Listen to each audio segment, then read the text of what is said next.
detecting the platelet functions. Only the platelet function. This analyzer does not detect platelet function because we are not doing whole blood samples. We are just only here doing disodium citrate sample. The primary hemostasis has only detection for three primary stages. It's called adhesion, activation, and agglutination. This is what is called primary hemostasis. The secondary hemostasis, the primary hemostasis, just the platelet will be activated from the normal shape that we know about the platelet. We can count it using any normal hematology analyzer. We check the shape and the number. That's the primary hemostasis will check the function. When the platelet becomes activated, it will change the shape. It will be much spreading, much more like a neuron cell. If you remember neuron cells, it will be much activated. It will be have very pointed rounds. It will be pointed, and then at this point it will be activated. When it's activated, we cannot stay activated until secondary hemostasis starts. When I say secondary hemostasis, that means the coagulation cascade. If you remember, the coagulation cascade contains 13 factors, starting from factor 7, ended up to joint factor, which is factor 5 and factor 10 combined together, along with protein C, protein S, and protein 3 to stop that. And the last product is fibrinogen that will be converted into fibrin. When we are speaking about clot detection, that we are just seeking fibrin. In all of these principles that we'll be speaking about, it will be fibrin. So the fairest unit for detection will be seconds. We want to calculate the secondary hemostasis whether this human have normal clotting for this clot. If something is wrong, it will be determined using one of the major two tests, which are PT reagent and APTT test. PT stands for prothrombin type, which detects extrinsic and common pathway. This is a fault everyone will make a mistake. PT is only for extrinsic. This is not a true fact. This is not a true, let's say, statement. PT detects extrinsic and common. APTT detects intrinsic and common. Okay? Let's say we have a problem in the PT. That means most probably we have extrinsic issue, extrinsic pathway issue. How can I detect if it's common, just common, or common and extrinsic? I will do the ABTT. If the ABTT is also abnormal, that means we have a problem in the common. Now you are following, huh? This is just a general idea about what is happening. The more advanced test, that will be, I check the PT, the ABTT. I'll have also to check if the quality of the clot itself has a problem or not. For this case, I will do fibrinogen test to check the quantity and concentration of the fibrinogen itself, which will be turned into fibrin. Exactly. This is the third test. The most important one also is thrombin type. If this clot, after it's formed, is it stable enough or not? This will be TT test. Okay? This is the main general test. Fourth test starts with PT, APTT together. They must be together. Then we'll go to the quality of the fibrinogen. And last but not least, the TT, which is not required most frequently. Okay? For this test, the most important detection we have is what we call VBD, viscosity-based detection. What is that? What is that? This is a magnetic bead. What is happening? We have what called the measurement area. In this area, the single cuvette will have a magnetic bead that focused under what's called a magnetic field. This magnetic field will start to work frequently from pole A, pole B, pole A, pole B. This will produce magnetic areas. Starting here, stopping there. This ball will be hitting from this side to this side. The moment this ball hits the first ball and reaches the center point, it will be signal 1. Then when it reaches the 0 point, it will be here 0. there it will reach at the same time, at the same number of seconds, from 0 to B point, and then going back to 0. So it will be going to and from, reaching 0, then reaching B, from B coming 0, then to A. So the analyzer will count the moment that the ball does not reach the next point or the next 0. The next 0 point. Is my point is clear, or am I too fast in this? When we say it in the video, it will be much easier. That we have just a single cuvette, the measurement area. This is ball A, this is ball B. The ball is running like that. When it is here, it will be jumping here. This is 0 point. So it will take, let's say, half a second to reach here. Then we need another half a second to reach there. It is less than half a second, actually. So the moment the ball reaches the 0 point, the signal reaches to the analyzer that, okay, I received the ball here at the same time. The moment I did not receive the ball at this point, that means the ball has stopped. That means the clock is fault. This is what we call VBD. STAGO has patency on this. Okay? This is the first principle that we are doing. So this analyzer is VBD detection principle. This is principle number 1. This is very, very, very major for PT test and every related test. What is the full form of VBD? Viscosity-based detection. Viscosity, because we are checking the viscosity of the sample. Oh.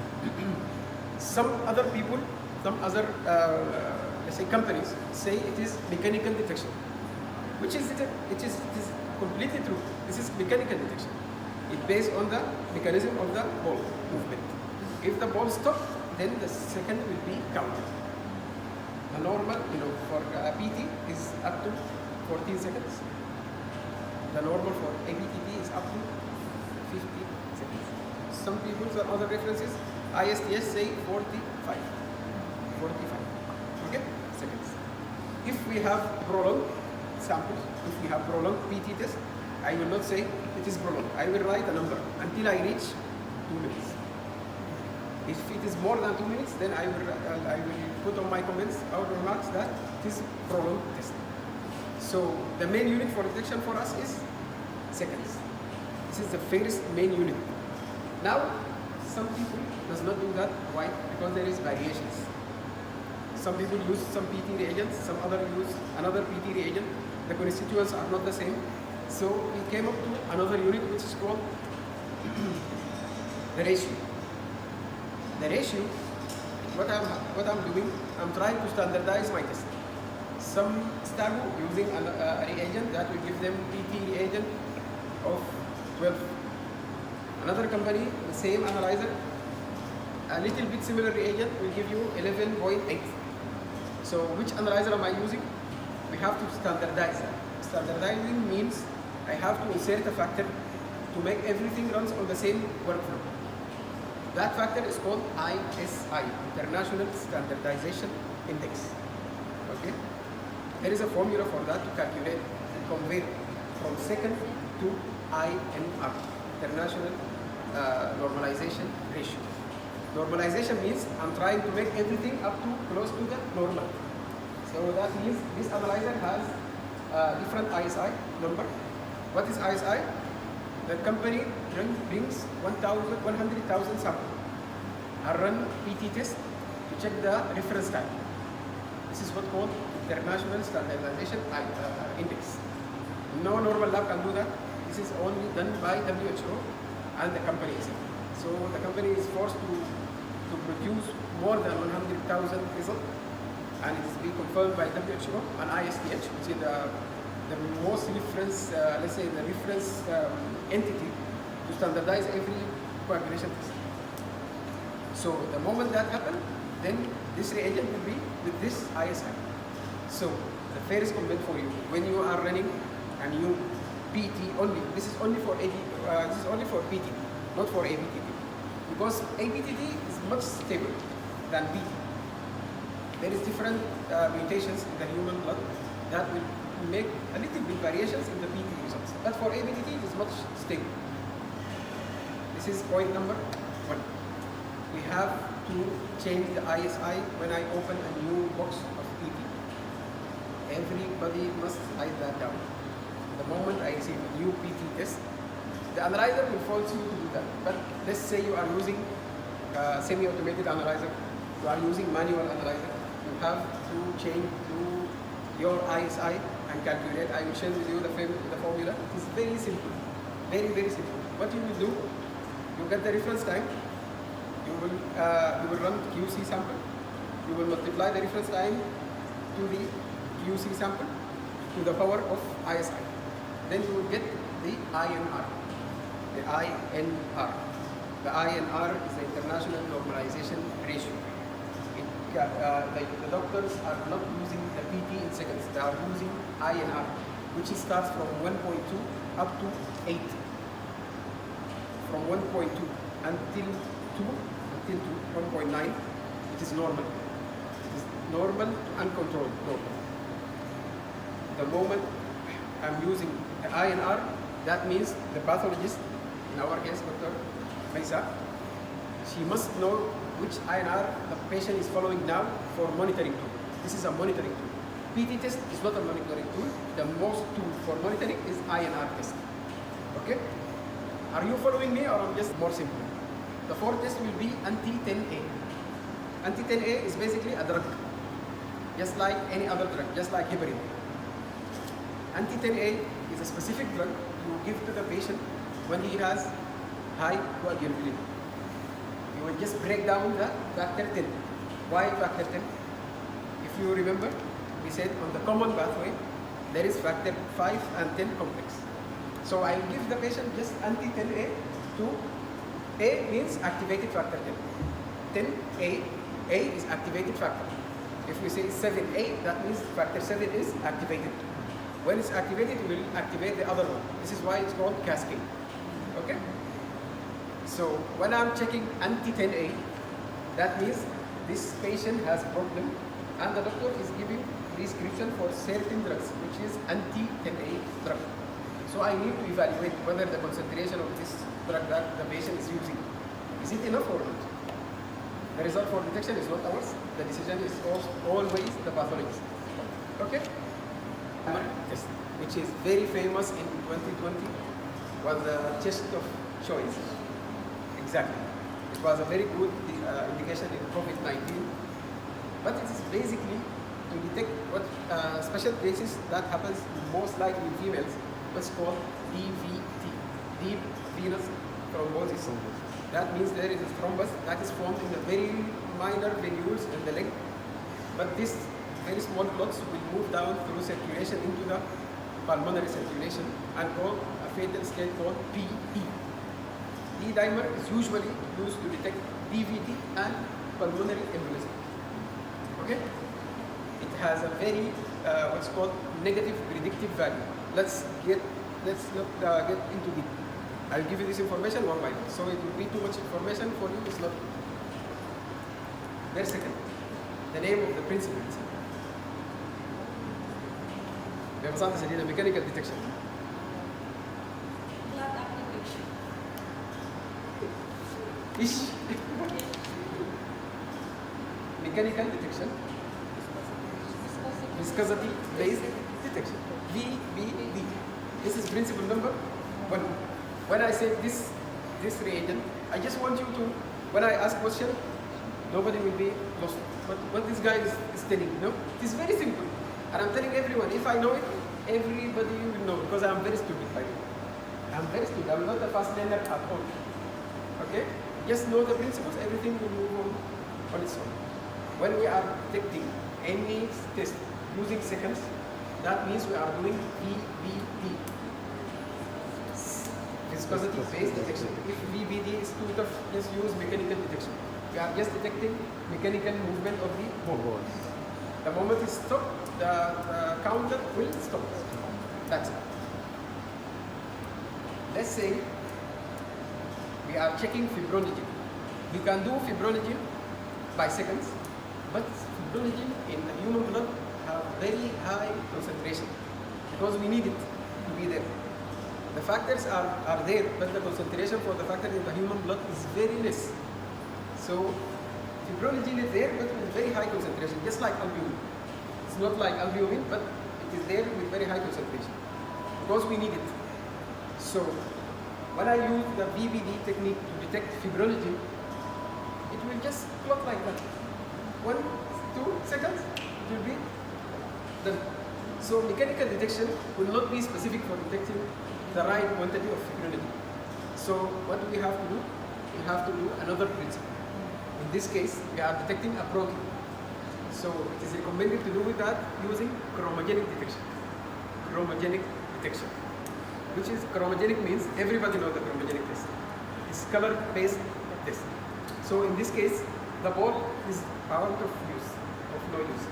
The analyzer will just run it on the wavelength. Yeah, you have to add a reagent. This reagent will give color. This color will be read on a specific wavelength. This the concentration of the analyte will be proportional. Excuse me. To be proportional to the concentration of the liquid fibrinogen. As simple as that. This is chromogenic detection. So this is principle number 2. First one is viscosity-based detection. For this one, every result will be in second. The second one is chromogenic detection. Some companies, by the way, do chromogenic detection for PT and APT.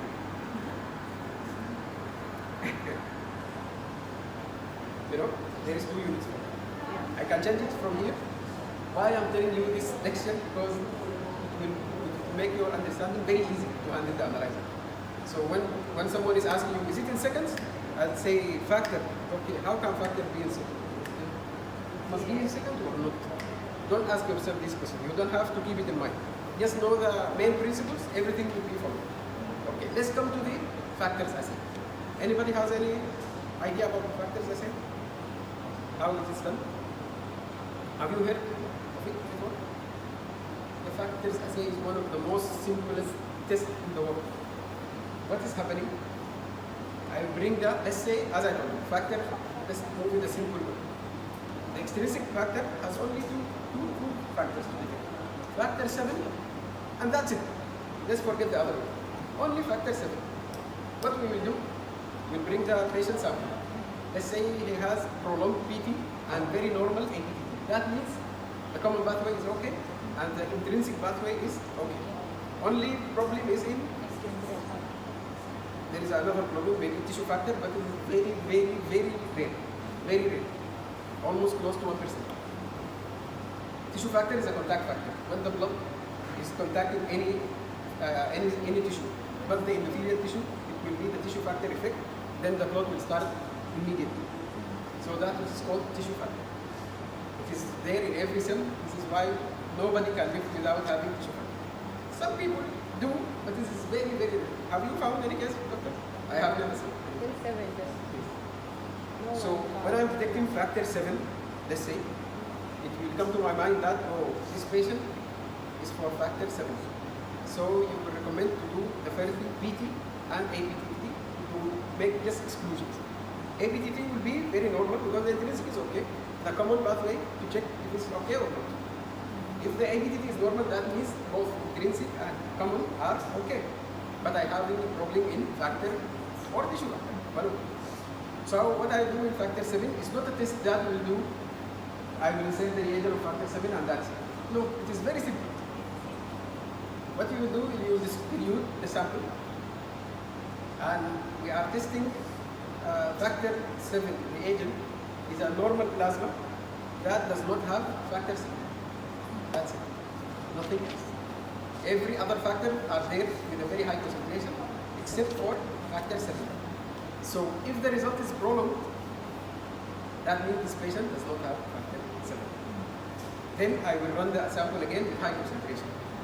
So if it is compensated, that means it will be compensated from the patient's plasma. Understood? Okay. What I do, I bring to the analyzer a plasma, a normal plasma that is lacking factor 7. Okay? So when I'm running PT test, it will be normal. It must be prolonged. Huh? Right? Correct? Everybody is following? Okay. When I'm running this one, it will be prolonged.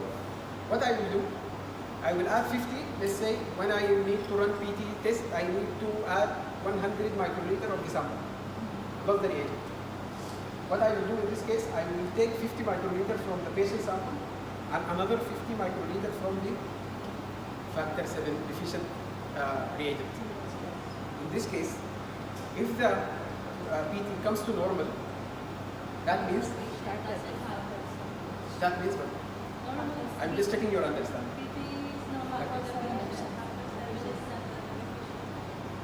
If the patient is normal, that means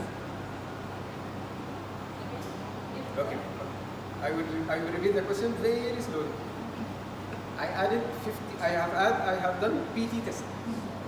Okay. It comes to normal. It gives me normal result. It's not normal. It's prolonged, but up to close to normal. What I have done in the second phase, I have diluted the samples. I use only 50 from the patient sample, 50 microliter. The total volume is 100 on the first test. The second one, I just diluted 1 to 2. I took 50 microliter from the patient sample and 50 microliter from the deficient plasma that I know factor 7 is 0 there. What we are expecting? Corrected. Okay. She said corrected. Let's move in this one. If it is corrected, that means this patient has normal factor 7. Am I right? Because I have diluted the sample with using a sample that does not have factor 7. So corrected means it gives normal or close to how many cleaners do the analyzer use? And if there is a waste or do we need any water supply for this analyzer? The answer is no. What we need only is what we call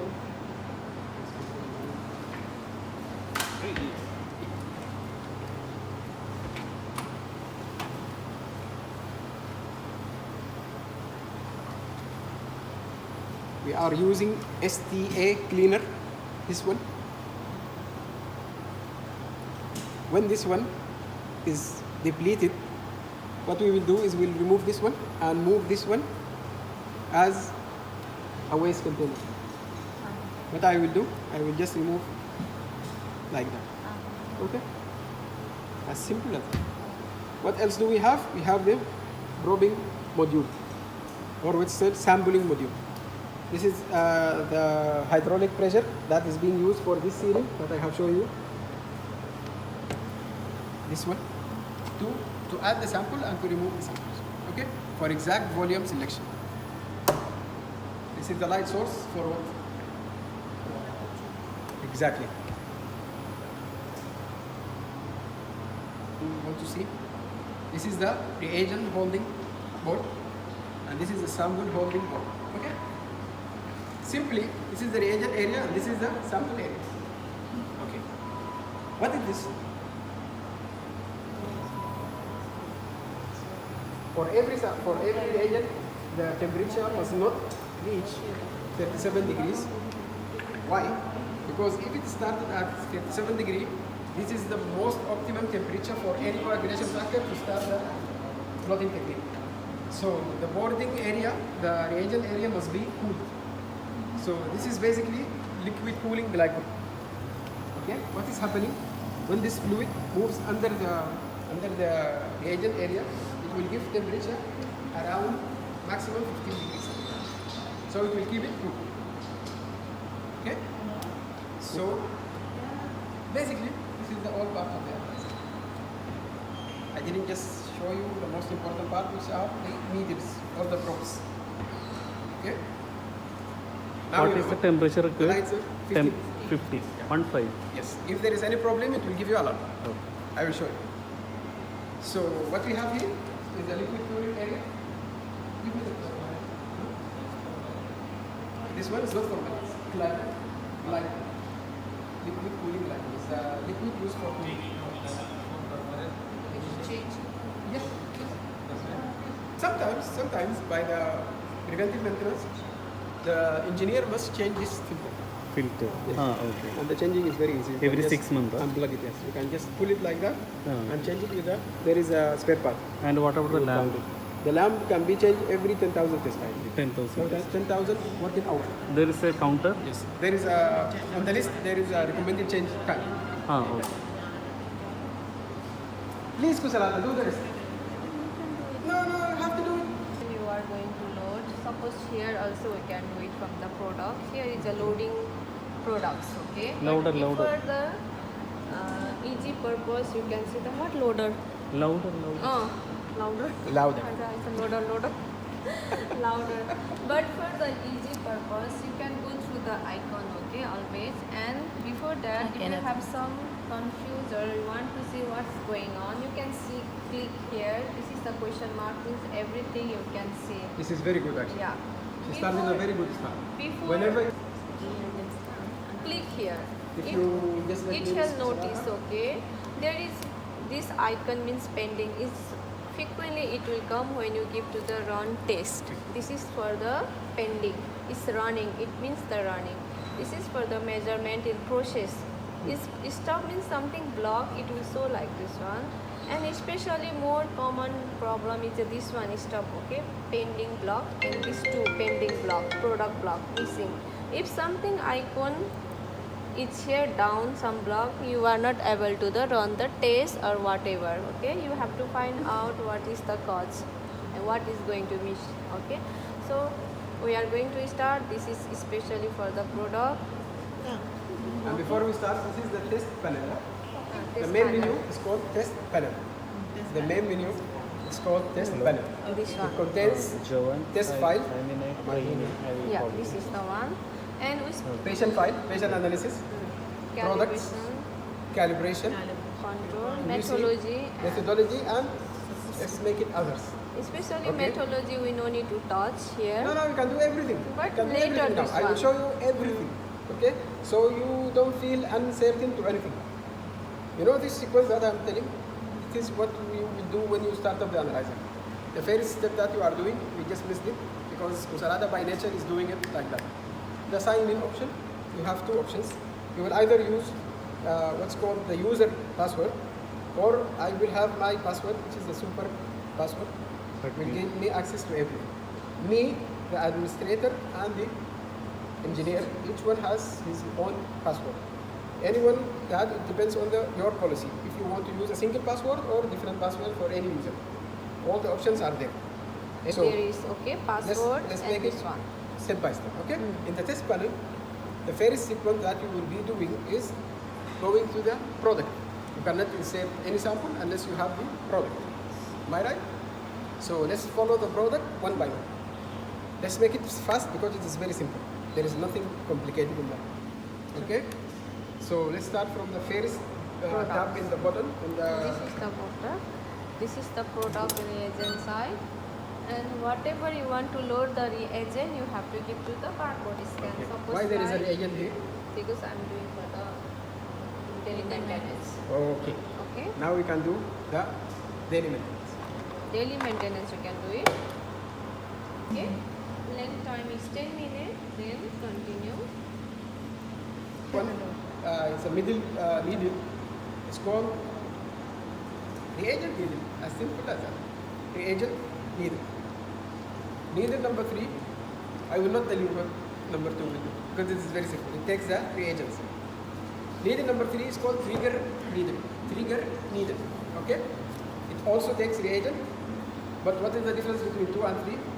Is when the sample is taken by needle number 3 and added to the cuvette, the count of the what we call viscosity-based detection will start, or the chromogenic reaction will start. So this is what is called triggering. It will trigger a reaction, and the result will be counted when the last needle takes the last reagent and add. Okay. For PT, we only have one reagent and the sample. So sample number, cat piercing needle will take the sample and put it on the cuvette. Am I right? Then the PT reagent, which is only reagent that we are using, we will take 100 microliter. Which needle will take the reagent? 3. 2 or 3?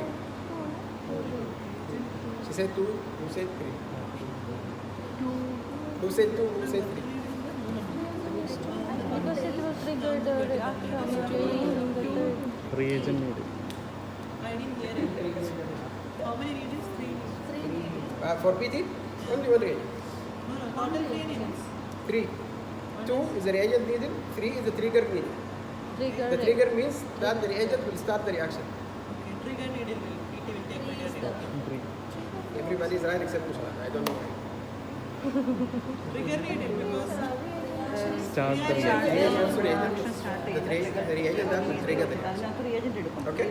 Let's say you are doing ABTT. For ABTT we have only 2 reagents. The first reagent is ABTT reagent and the second reagent is calcium chloride. So the reaction will start with when I add calcium chloride.